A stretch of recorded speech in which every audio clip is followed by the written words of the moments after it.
the great happiness. मनोपुब्बंगमा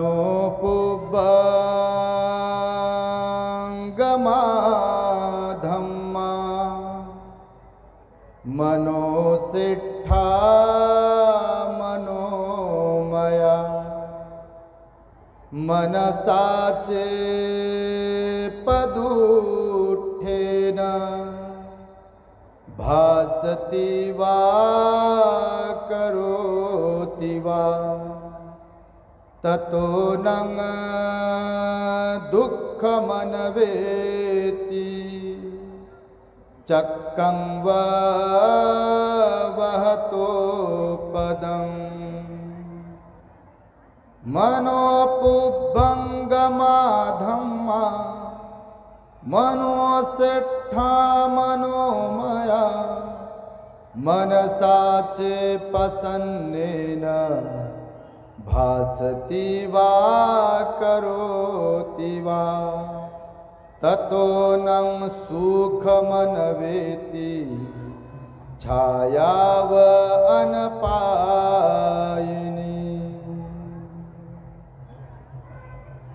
Tathagata भगवान बुद्ध ने निर्माण किया हुआ सद्धम्म और उसी सद्धम्म को 2500 सालों से इस भारतवर्ष से लेकर पूरी दुनिया में प्रचार और प्रसारित करने वाला पूजनीय भिक्षु संघ और जिनकी बदौलत हमें आज ही के दिन 67 साल पहले नागों के नाग भूमि में यह अनमोल बुद्ध का धम्म मिला और जिनके वजह से आज इतना बड़ा वैभव हमें प्राप्त हुआ, वह भारत रत्न विश्व रत्न बोधिसत्व डॉक्टर बाबा साहब आम्बेडकर और सभी परिवर्तनवादी संत महापुरुषों के विचारों को नमन करते हुए आज इस अशोका विजयादशमी तथा महाधम्म क्रांति दिवस के शुभ अवसर पर इस हिस्टोरिकल जमीन पर बुद्ध वचन धार्मिक अध्ययन केंद्र मन्नाखेड़ी बीदर इस संस्था के माध्यम से जिन्होंने हमें इनवाइट किया, ऐसे हमारे मित्र पूज्य भंते धम्मपाल जी और पूज्य भंते रेवत जी तथा इस धम्म मंच पर उपस्थित जिनकी प्रेरणा से हम यहाँ पर खड़े हैं, ऐसे हमारे गुरुजी परम श्रद्धेय पूजनीय डॉक्टर प्राचार्य खेम धम्मोजी महाथेरो, इनको वंदन करता हूँ। अभी जिन्होंने आपको संबोधित किया ऐसे पूजनीय भंते शिवली जी और अलग अलग जगह से आए हुए सभी भिक्षुगण तथा इस मंच पर उपस्थित अलग अलग पार्टियों के मान्यवर अतिथिगण ऑफिसर्स और इस धम्म देशना को श्रवण करने के लिए कर्नाटक के अलग अलग गांवों से शहरों से उपस्थित उपासक उपासिकाओं, आप सभी के लिए मैं पहले मंगल मैत्री प्रदान करता हूं। आज का दिन बड़ा महत्वपूर्ण दिन है।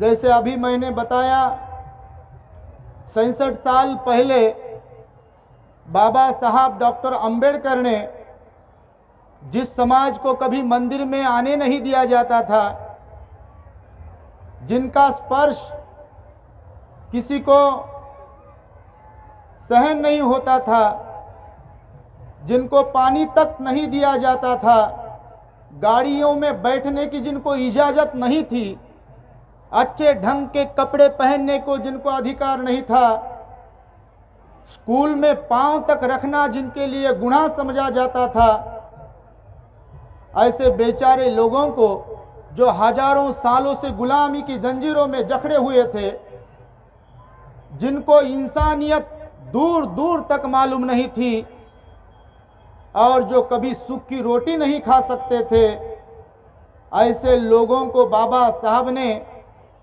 इस दुनिया का सबसे महान बुद्ध का धम्म देकर बाबा साहब ने अपने ऊपर बहुत बड़े उपकार किए हैं। एक जमाना था, लोग हमको गुलाम समझते थे, लेकिन बाबा साहब की बदौलत अभी देखो इस मंच पर हम देख रहे हैं, बड़े बड़े अधिकारी हैं। अभी जिनको हम सुन रहे थे, पता नहीं पुलिस ऑफिसर है, सामाजिक न्याय विभाग के ऑफिसर है। कन्नड़ा तो हमको आती नहीं, हम महाराष्ट्र में जन्मे हैं, तो मराठी तो बहुत अच्छी तरह हमको आती है। हिंदी की प्रैक्टिस नहीं है, लेकिन कभी कभी हिंदी बात करने का मौका मिलता है। तो जैसे अभी मैं देख रहा था, तो बहुत अच्छी तरीके से ऑफिसर बात कर रहे थे बाबा साहब के बारे में। और इसलिए ये जो भी कुछ अब अपने पास है, ये सब कुछ बाबा साहब की देन है।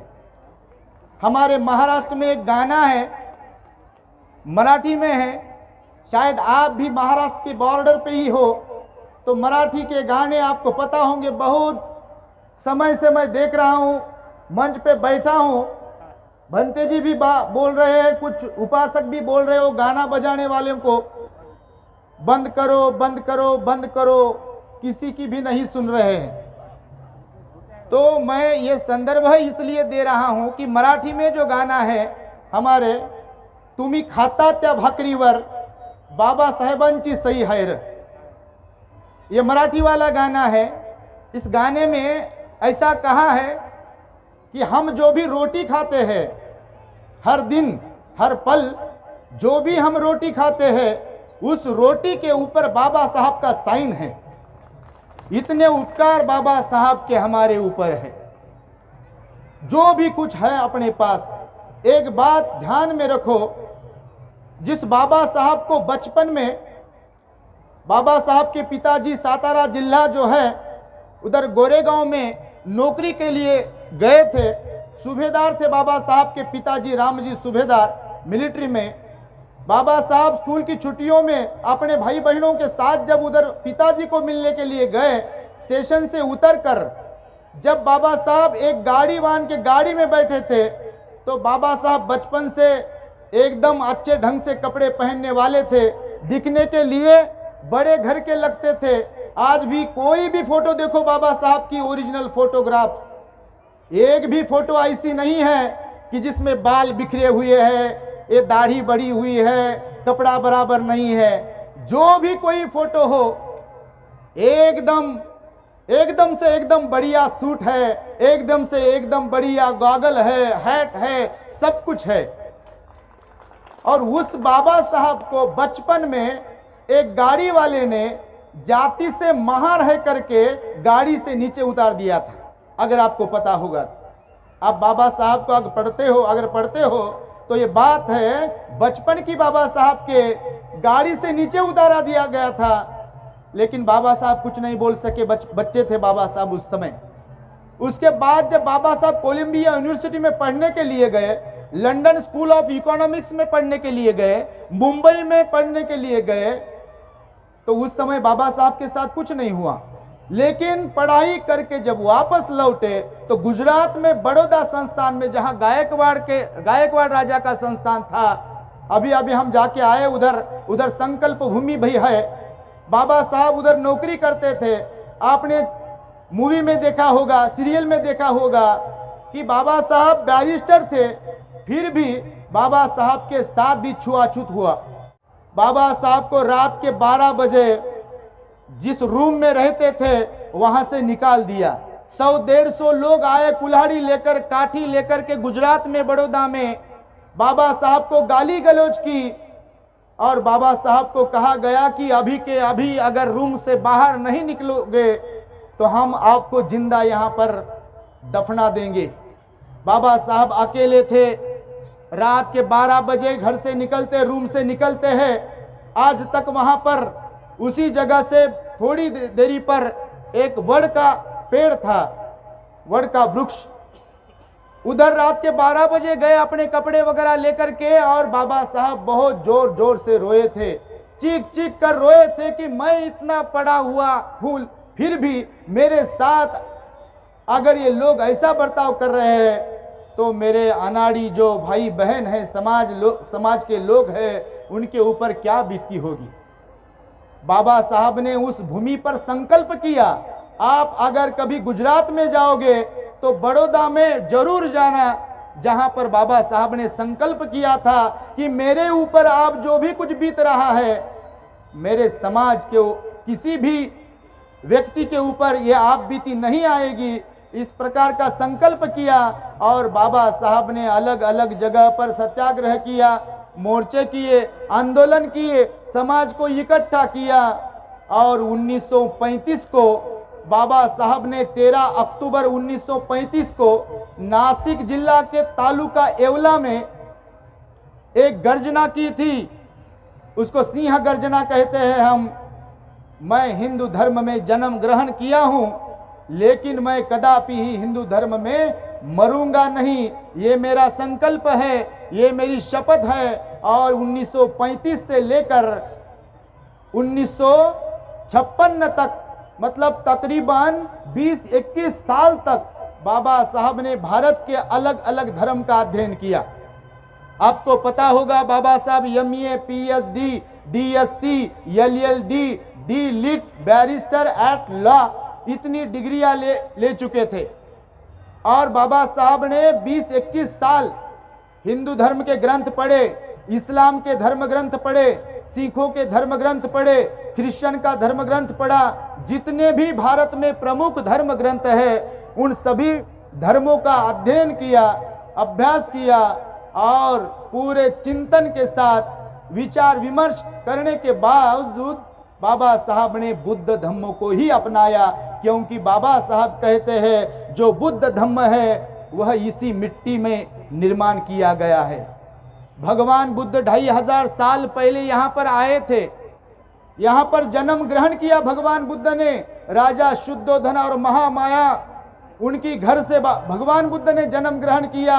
गृह त्याग करने के बाद उनको बुद्धत्व का ज्ञान प्राप्त हुआ और जो बुद्धत्व ज्ञान उनको प्राप्त हुआ उसमें समता, स्वातंत्र्य, बंधुभाव, न्याय नीति, इस प्रकार का ज्ञान है।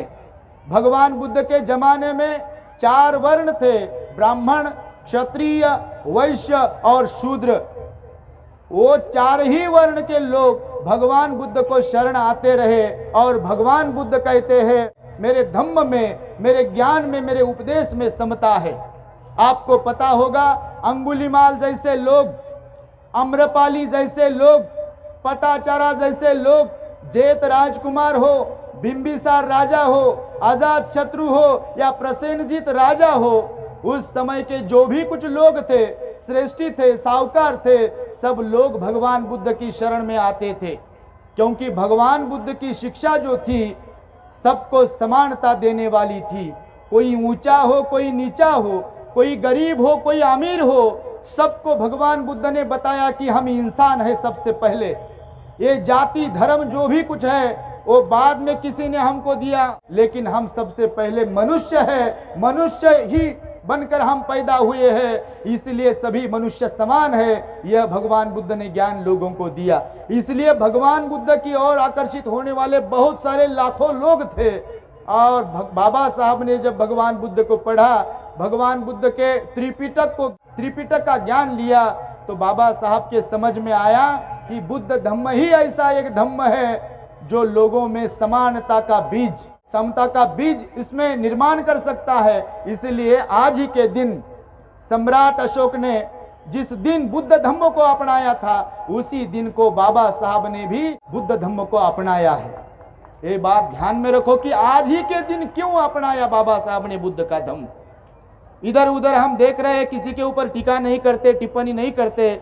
जो हकीकत है उसके बारे में ही हम समझाते हैं लोगों को कि भगवान बुद्ध का धम्म यहाँ तक था।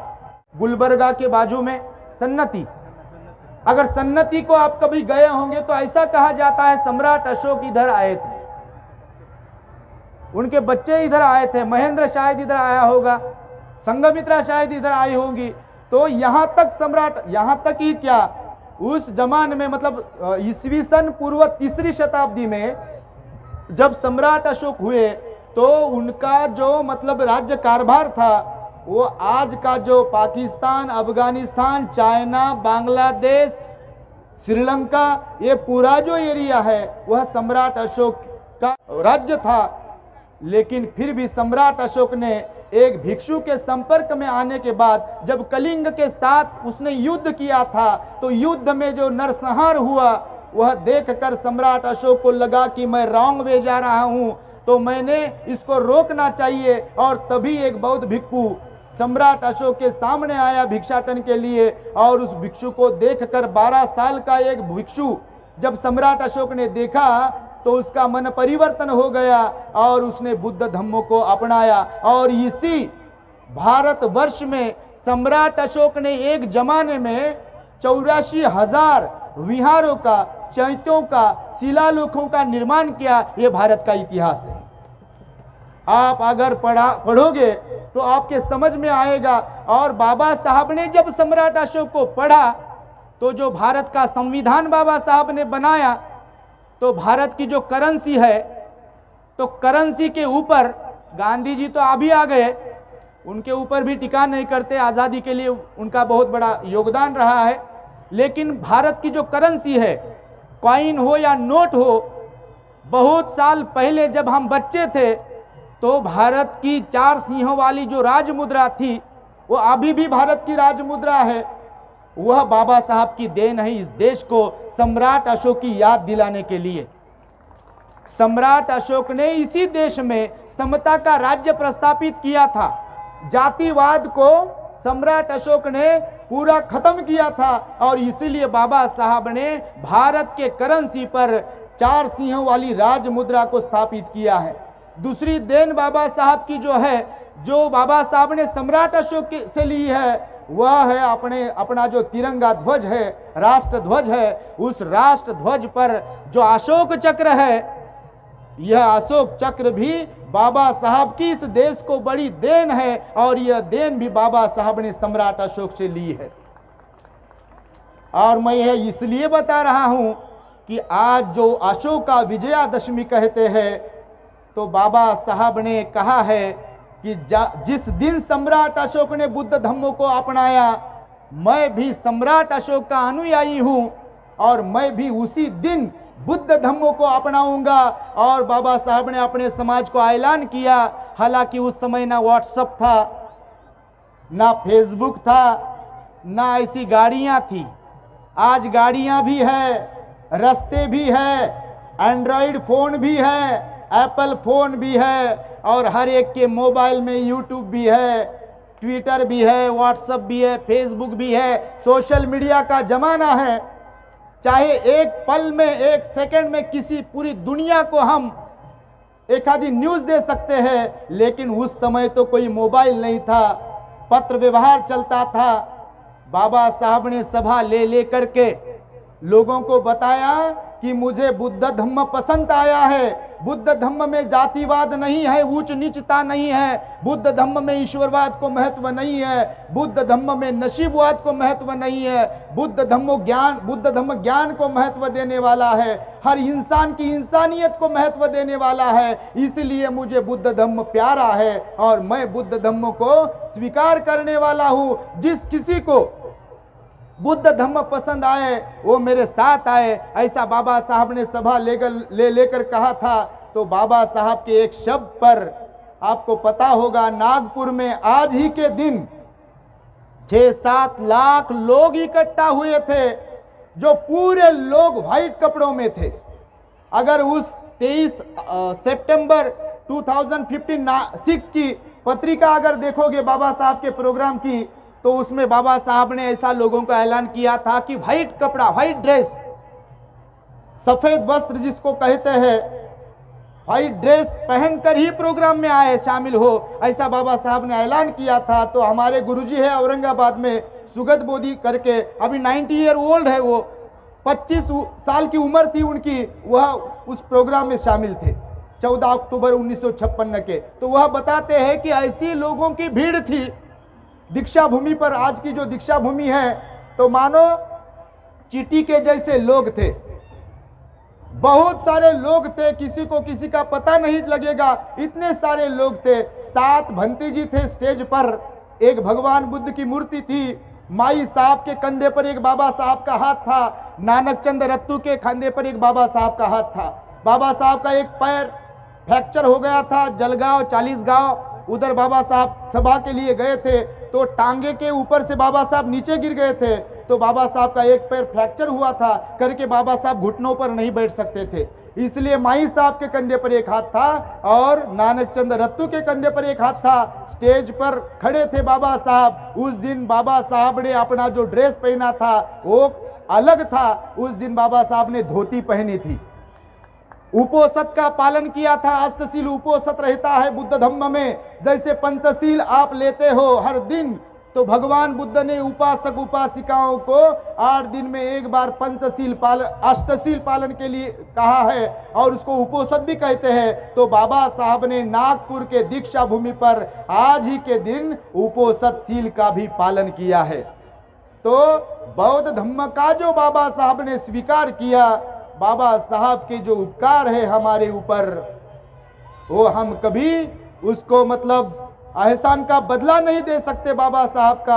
आज जो भी कुछ हमारे पास है वह सब कुछ बाबा साहब की देन है। बाबा साहब का समर्पण, त्याग और कुर्बानी, ये हमेशा के लिए अपने लोगों ने ध्यान में रखकर बाबा साहब को जो आपसे अपेक्षाएं थी उनको पूरी करने की हमने जिम्मेदारी लेनी चाहिए थी। बाबा साहब के 4 बच्चे छोटे छोटे मर गए, आपको पता होगा। राजरत्न गया, इंदू गई, रमेश गया, बाबा साहब के 4 लड़के गए, रमेश, इंदू, राजरत्न। ये बाबा साहब के जो लड़के थे, मतलब 3 बेटे थे और एक बेटी थी, 4 बेटे चले गए। जब बाबा साहब कोलंबिया यूनिवर्सिटी में थे, पढ़ रहे थे, तो 2.5 महीने के बाद रमाई ने बाबा साहब को लेटर लिखा था। आप जब राइटिंग और स्पीचेस पढ़ेंगे, बाबा साहब का राइटिंग एंड स्पीचेस जो महाराष्ट्र गवर्नमेंट ने पब्लिश किया है, राइटिंग एंड स्पीचेस, उसके अभी 22वां खंड जो है प्रकाशित किया। जब रमेश का देहांत हो गया, रमेश नाम का लड़का जो बाबा साहब का था, उसका जब देहांत हो गया तो रमाई बाबा साहब को तुरंत खबर नहीं करती है। 2.5 महीना बाद बाबा साहब को लेटर लिखकर कहती है, साहब मुझे माफ करो, मैं इसलिए देरी से आपको सूचित कर रही हूं, ये लेटर लिख रही हूं ताकि आपको डिस्टर्ब ना हो। आप पढ़ाई के लिए अमेरिका गए हो और आपको डिस्टर्ब ना हो, इसलिए 2.5 महीने के बाद मैं आपको लिख रही हूं कि आपका रमेश चला गया। लेकिन साहब आप दुखी ना हो, इस समाज में ऐसे बहुत सारे राजरत्न हैं, ऐसे बहुत सारे गंगाधर है, ऐसे बहुत सारे रमेश है, ऐसी बहुत सारी हिंदू है कि जिनको आपकी जरूरत है। बाबा साहब का राजरत्न जब रमाई माता डॉक्टर के पास लेकर जाती है तो डॉक्टर बोलता है कि पहले पैसे जो है वो पहले देना है, बाद में मैं हाथ लगाऊंगा। और रमाई के हाथ में ही राजरत्न का आखिरी सांस राजरत्न लेता है। बाबा साहब रोते हैं, लेकिन बाबा साहब समाज को बताते हैं, नानक चंद रत्तू के सामने रोते हैं। ये बात कहना आज के दिन बहुत जरूरी है, क्योंकि हम अब हमारे पास सब कुछ है, लेकिन बाबा साहब की जो अपेक्षाएं हैं वो पूरी हो रही है कि नहीं, हम कुछ कर रहे हैं या नहीं, कि खाली जय भीम ही कह रहे हैं, इस बात के ऊपर गौर करना जरूरी है। इसलिए मैं बाबा साहब का त्याग, समर्पण और कुर्बानी आपको बता रहा हूं। जब राजरत्न गया तो बाबा साहब रोए थे, नानक चंद रत्तू के सामने लास्ट में जब बाबा साहब रो रहे थे, जोर जोर से रो रहे थे, आराम की कुर्सी में जब बैठे थे और रो रहे थे, नानक चंद रत्तू ने बाबा साहब को देखा और पूछा, बाबा साहब क्या हुआ, मेरे से कुछ गलती तो नहीं हुई, मैं आपका सेवक हूं, मेरे से अगर कुछ गलती हुई है तो मैं आपको माफी मांगता हूं। बाबा साहब फिर भी रोते हैं और थोड़ी देर बाद बाबा साहब शांत होते हैं और फिर से नानक चंद रत्तू बाबा साहब को पूछता है कि बाबा साहब क्या हुआ, तो बाबा साहब कहते हैं, नानक मेरे समाज के लिए मैंने मेरी पूरी जिंदगी लगा दी है, मेरे परिवार तक को मैंने देखा नहीं, मेरी बीबी 35 साल जवानी में चली गई, फिर भी मैंने घर पर मैं नहीं रहा। मेरा राज रत्न गया, मेरा गंगाधर गया, मेरी इंदू गई, मेरा रमेश गया। फिर भी मैंने ऐसा सोचा नहीं, एक बार भी नहीं सोचा कि मेरे बच्चे मर रहे हैं और मैं क्या बाहर बाहर घूम रहा हूं। और मेरे पत्नी ने भी मुझे कभी टोका नहीं, कभी रोका नहीं कि अपने परिवार के ऊपर आपका ध्यान नहीं है और क्या बाहर जा रहे हो, लोगों को समझा रहे हो, भाषण दे रहे हो। बिल्कुल मेरे पत्नी ने भी ऐसा कभी कहा नहीं। मेरे पत्नी को टीबी हो गया, मैं उसको समय नहीं दे सका। मेरे बच्चे एकदम बचपन में चल बसे, मैंने मेरे बच्चों को भी समय नहीं दिया। मेरी सारी जिंदगी मैंने कुर्बान की समाज के लिए। लेकिन आज मैं देख रहा हूं मेरे समाज के कुछ लोग, गिने चुने लोग बेईमान हो रहे हैं, मेरे नाम का यूज कर रहे हैं, लेकिन मुझे जो समाज से अपेक्षा है वो पूरी नहीं कर रहे हैं। आज भी मैं मेरे समाज को, कर्नाटक के समाज को यही बात ध्यान में लाकर दे रहा हूं कि केवल बाबा साहब के फोटो को पूजना, उसको माला चढ़ाना और खाली जय भीम कहना और इलेक्शन के समय में बाबा साहब को बेचना, ये जो भी कुछ हो रहा है उसे छोड़ देना चाहिए। बाबा साहब ने परिवर्तन का आगाज किया है। हम उस बाप के बेटे हैं जिसने इस देश में परिवर्तन लाया। हम उस बाप के बेटे हैं जिसने इधर संविधान का निर्माण किया और जो भी एससी कैटेगरी के लोग थे है उनको एमएलए बनाया, एमपी बनाया, कॉरपोरेटर बनाया, सरपंच बनाया, सभापति बनाया, पुलिस ऑफिसर बनाया, कमिश्नर बनाया, डॉक्टर बनाया, वकील बनाया, प्रोफेसर बनाया और क्या क्या नहीं बनाया। जिनकी छाया तक किसी को सहन नहीं होती थी, उस समाज को इतना कुछ बाबा साहब ने दिया। प्रश्न ये बाकी है, हम क्या दे रहे हैं बाबा साहब को। हर किसी के लिए, हर किसी के सामने जो भी खुद को समझता है मैं बाबा साहब का हूं, मैं अम्बेडकराइट हूं, जो भी खुद को अम्बेडकराइट समझता है, जो भी खुद को बौद्ध समझता है, उस हर शख्स के लिए प्रश्न मैं दे रहा हूं कि हम क्या दे रहे हैं बाबा साहब को। एक आधे प्रोग्राम में आना, इधर बैठना, जयंती में डीजे लगाना, डांस करना, नाचना गाने पर ये गाने सुनना, इससे क्या होगा? क्या होने वाला है इससे? बाबा साहब ने कुछ काम दिया है हमको। बाबा साहब एक मसीहा थे, उन्होंने काम दिया है, जिम्मेदारी दी है। कौन सी जिम्मेदारी पता है आपको? उसमें से कुछ जिम्मेदारी आपको मैं शॉर्ट में बताऊंगा। एक जिम्मेदारी ये बताइए दी है बाबा साहब ने कि इस देश की शासक जमात आपको बनना है, इस देश का राजा आपको बनना है।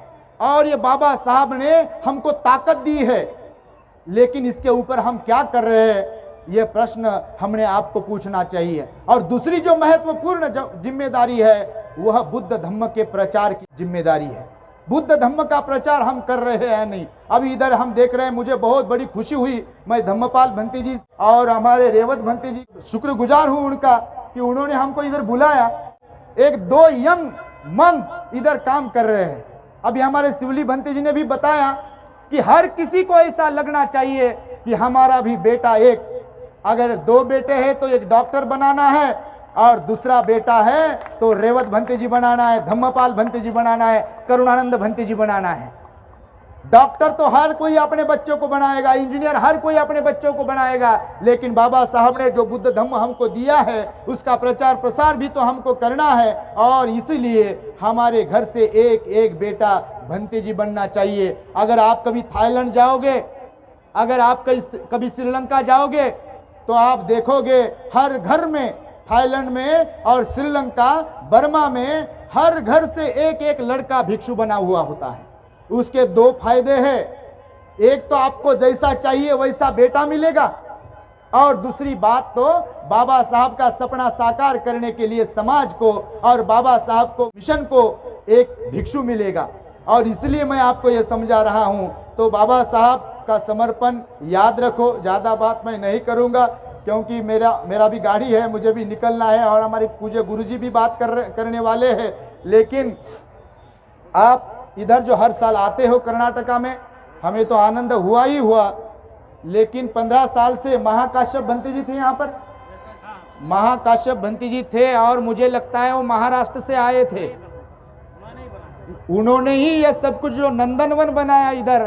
तो पहले तो मैं आपको लास्ट में कहूंगा, महाकाश्यप भंते जी के लिए 3 बार साधु साधु बोलो, उनको याद करो।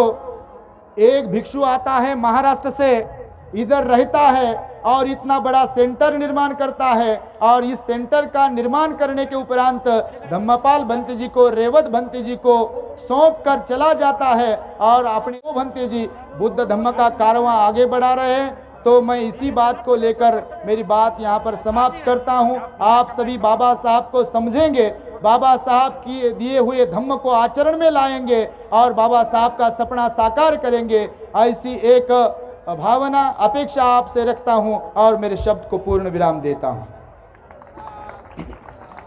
भवतु सब्ब मंगलम रक्षन्तु सब्ब देवता सब्ब बुद्धानुभावेन सदा सुखी भवन्तु ते। भवतु सब्ब मंगलम रक्षन्तु सब्ब देवता सब्ब धम्मानुभावेन सदा सुखी भवन्तु ते।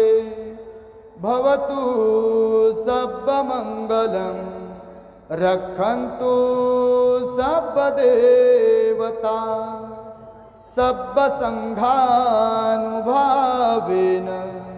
सदा सुखी भवन्तु ते। बोलो साधु साधु साधु। बुद्धं नमामि, वंदन करो। धम्मं नमामि, संघं नमामि,